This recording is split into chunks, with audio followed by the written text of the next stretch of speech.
Hello everyone, आ गई मैं ड्रामे के नए पार्ट के साथ। तो चलते हैं ड्रामे की तरफ। ड्रामे के स्टार्ट में दिखाया जाता है चोंग चला गया था, जिस पर शैंग सैड हो जाती है। ये सोचती है कि चोंग जाते हुए मेरी तरफ देखेगा, पर वो इसे लिफ्ट नहीं करवाता। चोंग थोड़ा आगे जाकर रुक जाता है और अपनी पार से शैंग के आंसू साफ करता है। यहाँ पर शैंग को फील होता है कि चोंग ने इसे टच किया है। इतने में यहाँ पर प्रिंस पहुँच जाता है। शैंग इसे देखकर डरी हुई थी। प्रिंस आपको जाने का कहता है और शैंग को रुकने का कहता है। प्रिंस शैंग के करीब आकर कहता है कि तुम मुझसे डर रही हो या फिर तुम मुझसे नफरत करती हो। शैंग कहती है कि ऐसा कुछ नहीं है। प्रिंस शैंग को कहता है कि तुम्हें तो पता है मॉडल वर्ल्ड में जो हमें रोल मिलता है, हमें उस रोल को करना होता है। हो सके तो तुम मुझे माफ कर देना। शैंग बताती है सब ली ने किया है, मैं उसकी खबर लूंगी। प्रिंस शैंग को बोलता है कि तुम इससे इतना क्यों डर रही हो, क्या तुम्हें वो खा जाएगा। चोंग इसे कहता है कि तुम्हें ज्यादा एक्सप्लेनेशन देने की जरूरत नहीं है, तुमने मॉडल वर्ल्ड में मेरे साथ अच्छा नहीं किया। प्रिंस इसे कहता है ये तो 30 साल पहले की बात है, अब फिर से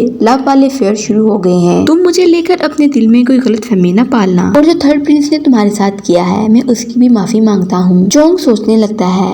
अब थर्ड प्रिंस शैंग के पास आता है, क्योंकि यहाँ पर शैंग खामोश बैठी हुई थी, जो कि बैठने वाली तो नहीं थी। शैंग जब से मॉडल वर्ल्ड से वापस आई है, इसे कुछ अच्छा फील नहीं होता।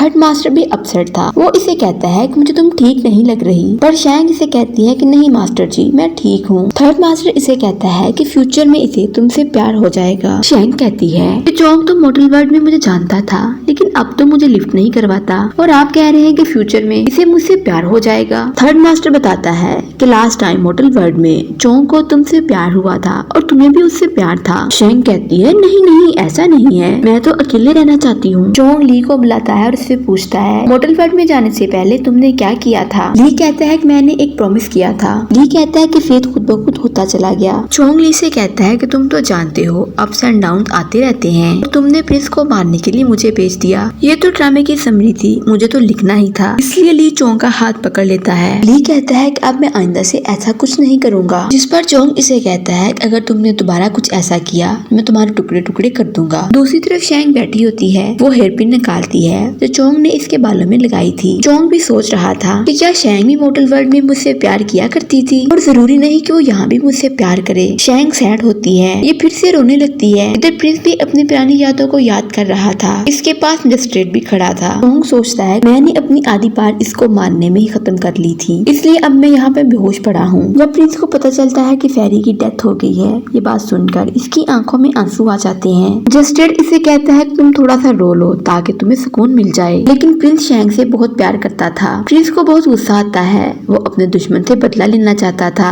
अब प्रेजेंट में दिखाया जाता है। प्रिंस इसे कहता है कि तुम मुझे 30 साल बाद मिली हो, अब मैं तुम्हें प्रोटेक्ट करूंगा। प्रिंस ने एक तलवार भी बनाई थी। ये हर दफा शैंग को मारने की कोशिश करता है, फिर ये कहता है मैं क्यों मारूं, चोंग ही शैंग को मारेगा। ये तो डीमन में बदल गई थी, क्या ये लोग डीमन वर्ड का सुराग लगा रहे हैं। ली शैंग के पास आता है। शैंग इस पर गुस्सा करती है, कहती है कि सब तुम्हारी वजह से हुआ है, मेरी जिंदगी अच्छे से बदल चुकी थी। ली कहता है कि मैंने बहुत कोशिश की मैं चीजों को ठीक कर पाऊं, लेकिन मैं ऐसा नहीं कर पाया। इस पर शैंग इसे कहती है मुझे नहीं पता, ये सब तुम्हारी वजह से हुआ है। ली कहता है कि मैं कोशिश करूंगा मैं सब ठीक कर दूं। शैंग गुस्से से ली का कान पकड़ लेती है और इसे जोर से खींचती है। शैंग और ली दोनों एक दूसरे को मारने लगते हैं। इतनी देर में यहाँ एक लड़की आती है, शैंग को बताती है कि आपके लिए एक बैड न्यूज है, जी सिंह पहुंच चुकी है। ली और शैंग एक अच्छे फ्रेंड थे। जी सिंह आकर पूछती है कि शैंग किधर है। शैंग ली से गुस्सा होती है, कहती है कि तुमने बताया नहीं, तुम जी सिंह से मिलते हो। शैंग जी सिंह पर गुस्सा होने लगती है। इतनी देर में चोंग भी आ जाता है, जो इसे कहता है कि तुम यहाँ किस लिए आई हो। जी सिंह कहती है कि मैं शैंग को बचाने के लिए आई हूँ, और ये इन दोनों से कहती है कि तुम लोग जितना मर्जी मेरे सामने ड्रामा कर लो, मुझे पता है कि तुम दोनों एक दूसरे से प्यार करते हो। शैंग चोंग से कहती है क्या तुम सच में मेरी हेल्प करने आए हो। चोंग कहता है अगर कोई मेरी लाइफ को तंग करेगा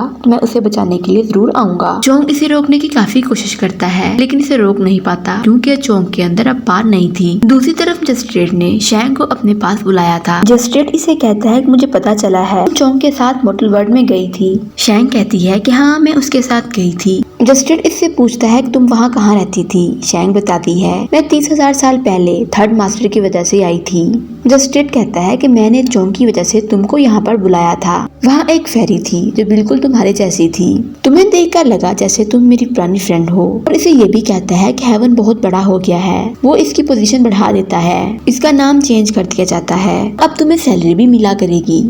शैंग जैसे ही बाहर आती है वहाँ पर प्रिंस खड़ा था। वो इससे कहता है मजिस्ट्रेट ने तुम्हें क्या कहा है। शैंग इसे बताती है कि मजिस्ट्रेट ने मेरी पोजीशन और सैलरी बढ़ा दी है और मुझे टोकन भी मिला है। जिस पर प्रिंस इसे कहता है कि अब तुम्हारी तरफ सेलिब्रेशन बनती है। शैंग इसे कहती है वो हम किसी और दिन कर लेंगे। ये दोनों मोटर लाभ में चले जाते हैं। प्रिंस के हाथ में एक फ्लावर था। प्रिंस पुराने ख्यालों में गुम हो जाता है जहाँ शैंग इसे भूल देती है मगर ये नहीं लेता। नेक्स्ट शैंग थर्ड मास्टर के पास जाती है और उनका थैंक्स करती है कि आपका बहुत बहुत शुक्रिया, आपकी वजह से मुझे आज इतनी अच्छी पोजीशन मिल गई। ये दोनों बहुत खुश होते हैं। थर्ड मास्टर की आंखों में आंसू आ जाते हैं। शैंग इसे कहती है कि आप क्यों रो रहे हैं। मास्टर इससे कहता है पागल, ये खुशी के आंसू हैं। इधर शैंग को पता चलता है कि चोंग मिलने के लिए आ रहा है। थर्ड मास्टर से कहती है कि मुझे बचा लो।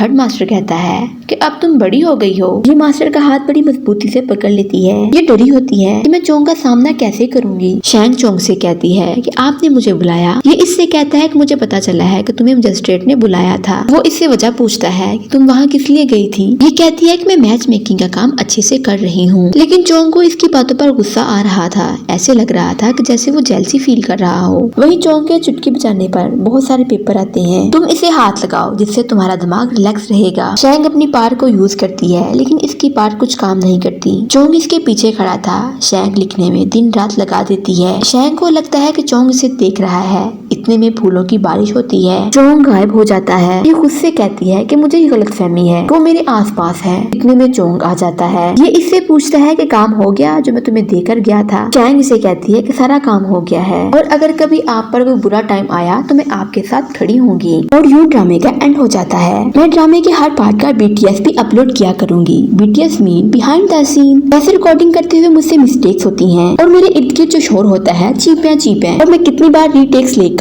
वीडियो रिकॉर्ड करती हूँ। सो अगर मेरी वीडियो अच्छी लगे वीडियो को लाइक, शेयर और चैनल को सब्सक्राइब जरूर कर दें और बेल आइकॉन को भी जरूर प्रेस करें ताकि मेरी हर आने वाली वीडियो आप तक पहुँच सके। तब तक के लिए गुड बाय।